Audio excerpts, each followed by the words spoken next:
বলক আমি পাহাৰলৈ যাওঁ। আৰু এয়া দেখিছে ৰোলা, দুখন ৰোলা খাৰা আছে। পিকনিকৰ কাৰণে যোগাযোগ কৰিলে যোগাযোগ কৰিব পাৰিব। আৰু এতিয়া বলক আমি পাহাৰলৈ যাওঁ। পালোঁ আহি পাহাৰ। এয়া কুঁৱাৰী লোট দি আছে, ইয়াৰ পিছতে মোৰ লোট হ'ব।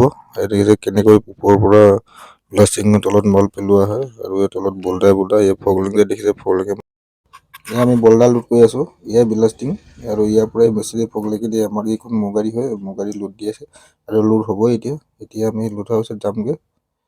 গৈ আহি দেখিলোঁ ইয়াত চালনাত দেখোন গাড়ী জাম লাগি আছে। জাম লগাৰ পিছত দেখোন এয়া কোনোবা বোলে মামা আহিব, মামা অহাৰ কাৰণে গাড়ী বন্ধ। চাওকচোন 12 বজাৰ পৰা এতিয়া 4টা বজিলে এতিয়ালৈ ৰখি আছোঁ। আৰু কিমান 100-150 গাড়ী আছে। আৰু ইফালে বাগান আছে, বাগানবিলাক লঠাই দিয়া হৈছে। কি হয় বেক চাইডে চাওক ইমান গাড়ী, আৰু বাগানবিলাকে কাটি দিয়া হৈছে কিহৰ কাৰণে নাজানো, কমেণ্ট কৰি জনাবচোন। লাইন এই বাগানটো কলম কটা কৰে নে কি কৰে জনাবচোন কমেণ্ট কৰি।